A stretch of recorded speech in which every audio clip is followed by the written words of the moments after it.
In the state of compulsion progress is guaranteed, but as human being. In all my creations, whatever they may be, developmental progress takes place, even if you humans are unable to observe it. Yet you should believe my word that nothing will fall back again into a state that had already been overcome.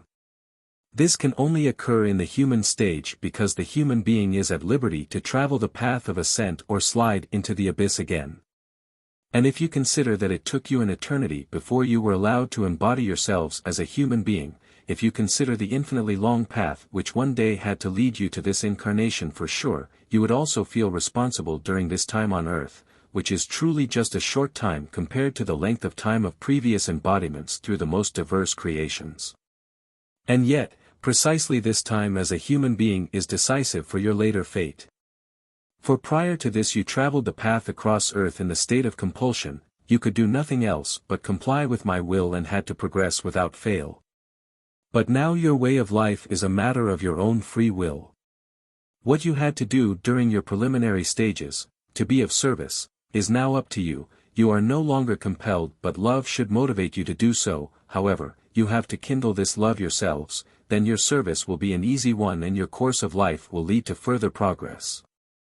Hence it is most important in earthly life that you are informed of the significance of a life of love, that you know its effect and the danger of a lack of love, which could result in your setback and would be dreadful for you.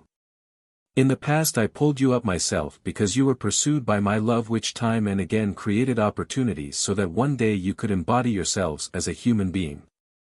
But now I have to withdraw my will from you, I have to leave it up to yourselves to aspire to further progress.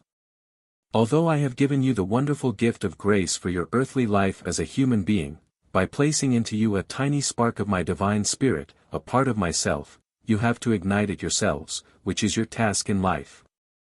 I had to give you this spark of love or you would have completely fallen prey to my adversary again, who now also has the right once more to fight for your soul, which was not possible for him before.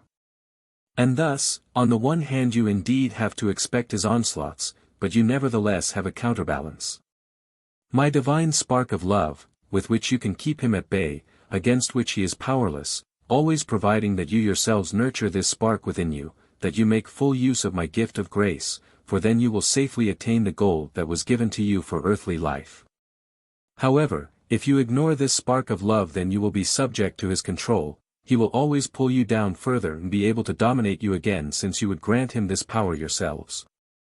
In that case, however, the whole of your previous earthly progress would have been in vain, and I would be unable to save you from another fall into the abyss.